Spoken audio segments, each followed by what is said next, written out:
Well, good morning, everyone. Thank you for being with us. Good morning to you, Ashish. Good morning. And I think we're going to have Mr. Nayar in just a bit.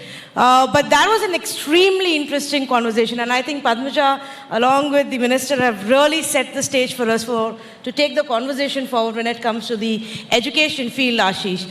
But let's start off by talking about where we are today. Sure. And I think one of the biggest collateral damages of the pandemic that we don't often talk about has been education. Yep. Education across the board, across the world. And while it may not hit us immediately now, but in the coming few years, it's going to be an extremely big challenge in terms of how it impacts our children, how it's impacted the way younger lot today, 3-year-olds, 4-year-olds, 10-year-olds are being taught, and whether we've been able to adapt in the right way. Now, it's also an opportunity for us to relook at the way we do impart our education. Absolutely. And perhaps bring in the systems that should have been here, but maybe this can be the chance to do that. So let's talk a little bit about your view on the current scenario and what companies like Square Panda can actually do. So you're absolutely right? Through the pandemic, the children not only lost 1 year of learning, but several years of development, right? Because there is a lot of development associated with each year of learning that they have. Having digital education would have helped, right? If we were able to implement these systems sooner. And obviously, we couldn't predict you would have pandemic, but if the systems did exist, at least some of the education could be given to these children while they were at home. Obviously, the metro cities still were able to do that, but when you went into rural areas, tribal areas, etc., these children had nothing. I mean, they were just home for 1 full year. So not only education, but even social development suffered a lot, right? Because they weren't interacting with other children that much. They were interacting with other teachers, etc. So there was a huge loss, but companies like Square Panda can bring that ability to learn from anywhere, right? On a phone, on a tablet, on a PC. And I think, going towards the future, we don't know if another pandemic of sorts can arrive, and I think this is a needed solution. I mean, in a country like India, if we can get this across the country, I think this would be huge. Yeah, absolutely. In fact, and which is why I believe this can be the turning point, right, in the way India takes it forward from here. Good morning to you, Mr. Nayar. Can you hear me? Yes, I can hear you. Well, Vineet, let's start off, and if you would want to weigh in on this as well, to what Ashish was saying, your view of the current scenario of education in our country, and what foundations like Sampark or companies like Square Panda can actually do to revolutionize the way we are teaching our children. So I come from a different point of view because Sampark Foundation is working with 84,000 schools in the poorest part of India, and all of them government schools. And the suffering and the pain in those schools is significantly, it's 10 times more than what we have seen in the urban area. And the magnitude of the pain and the magnitude of the impact COVID has created is still to be understood, because when the children come back to school, the question is, will they come back to school or would they get into employment because there is a financial distress? If they come back to school, do we start with class 1 or would they have forgotten everything, and where do we start? And number 3, would there be a keen interest to learn? Because we cannot start from square one. So therefore, this is a time for us to have disruptive, inclusive innovation to transform the social sector around education of the kind and scale we have never seen before. And organizations like Sampark Foundation is doing a lot of work on digital and on physical to try and transform the way the education is delivered. One thing to me is very clear, that the divide between the have and have-nots is the bane of the problem in India. And with for-profit edtech companies coming in, the divide is only increasing. So while I congratulate all the high investments which is coming in edtech area, I'm a little skeptical that with that kind of valuations coming in edtech, and and edtech becoming for profit, the divide between have and have-nots is only going to increase. And therefore, we should be a bit careful while celebrating edtech. Edtech is a phenomenal solution to solve our problem, but edtech for profit, if does not get controlled, will increase the divide and not decrease the divide. That is actually a big conversation point right now, Ashish. The divide between the haves and the have-nots intensified by the pandemic. Do you want to respond to what Vineet is saying about that word of caution there?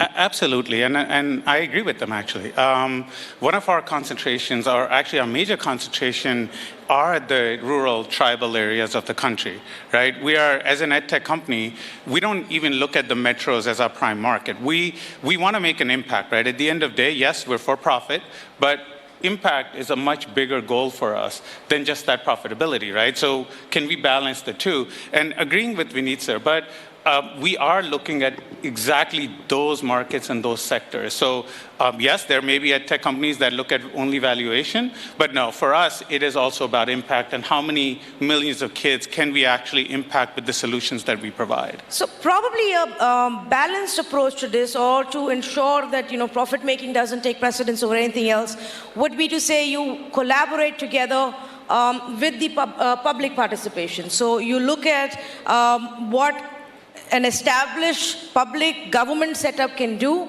how they can create an environment, but you look towards the private sector to really take it to the next level. So at the end of the day, we're talking about a partnership between the two. How do you envisage that playing out? What should we be looking for? So, I mean, the private sector obviously brings innovation, right? That's one of the reasons that the private sector survives, because if you don't innovate, you're going to go away. So bringing that innovation, solutions, et cetera, to this market, bringing the efficiency of rolling out these big projects, right? Because in a country our size, it's not only going to be about the solution, it's not going to be about the good intent, but if we don't have the ability to actually execute, we're not going to get the solution out there. So the private sector, when they combine with, let's say, Vineet sir's organization and with the government, are probably together, we can go much faster, much quicker, and provide better solutions to those children out there.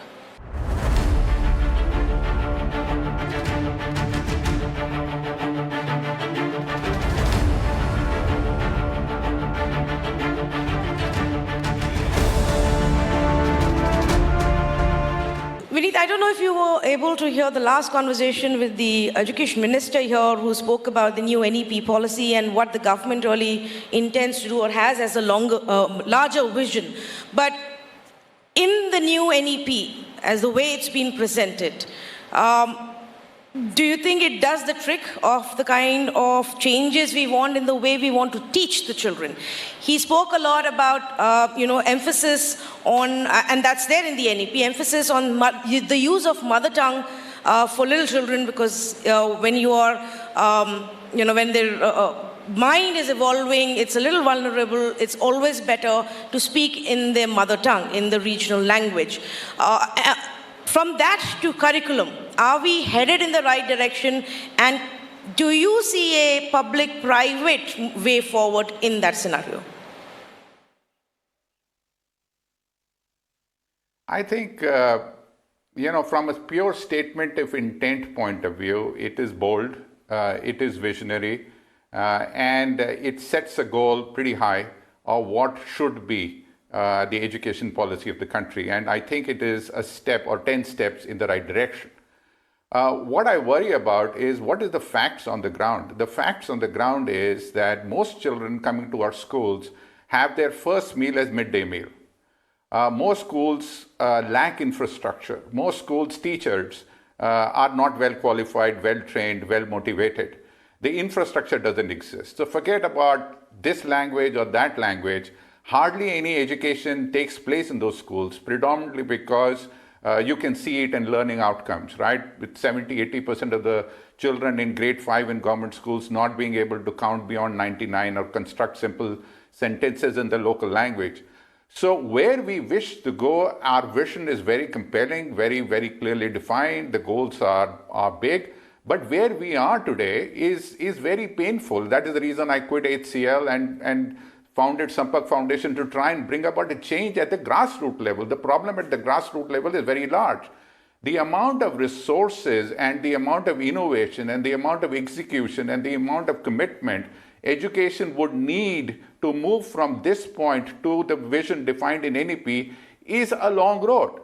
And that would need private investment, that would need private innovators, that would need new ideas to come in, that would need significant increase in government spending in education, that would need connection between education spending and political votes so that people can win elections based on the amount of investment they're making in education. It would need all these changes for the NEP to really fructify into the vision it really promises or it professes. And the last is, yes, the private sector has a role to play in this. But what I worry about is when we do not allow IITs and IIMs to go out and create valuations for themselves, or DPS or modern school to create valuation for themselves, why do we allow these edtech companies to create these massive billion-dollar valuations, which only increases the have and have not divide, which is exactly what happened in Kota with these coaching schools and with all kinds of coaching schools, so that all the people who could afford coaching will get into these IIMs and IITs.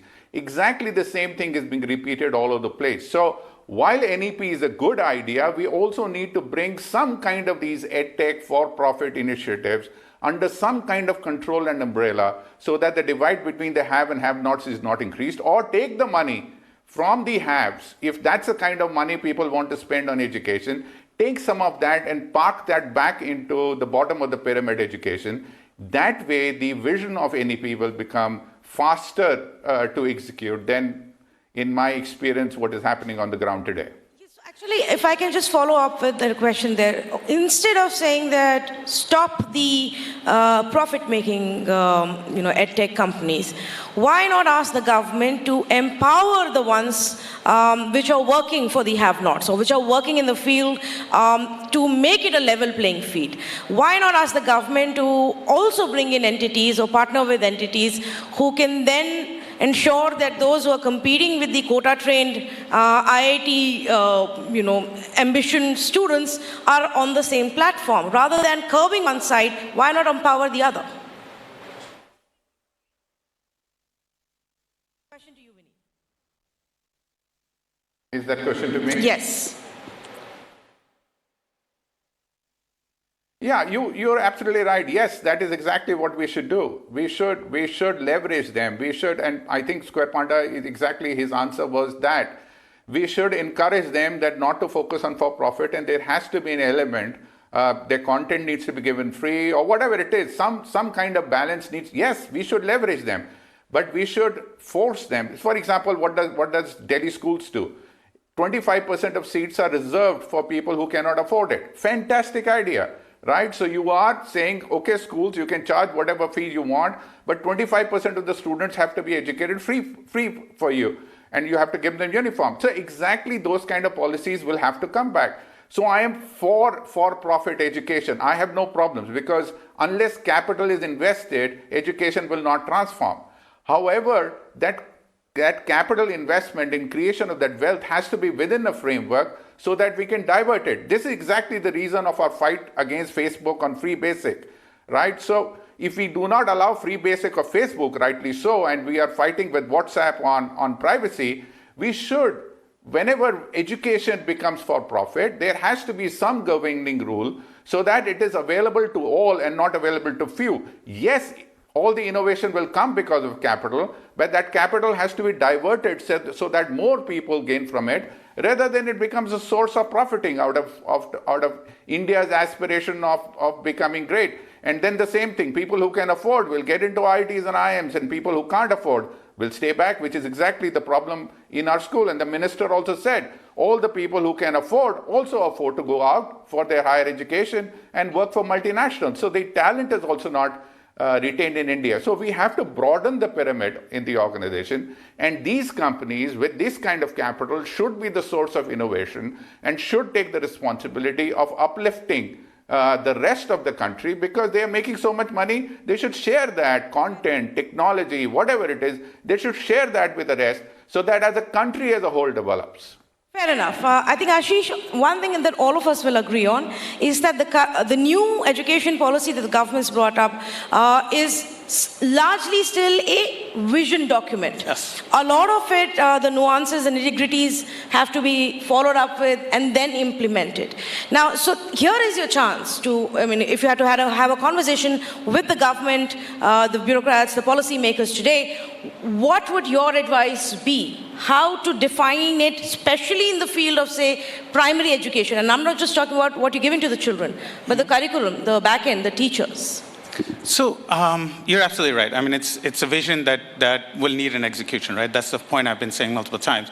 And again, my request to the government is that involve the innovative, research-based private players early on, right? Let us bring what knowledge and experiences we already have, right? And it doesn't have to be a chargeable thing, right? And maybe Vineet says, right, you don't charge for your knowledge, but bring that to the table today so that we can actually execute this faster, right? Otherwise, we'll be spending years planning, executing, and by the time we get there and I don't even say complete, we're again going to need another cycle of it, right? So the request is that you involve the research and the experiences from the private side early enough so we can start executing faster.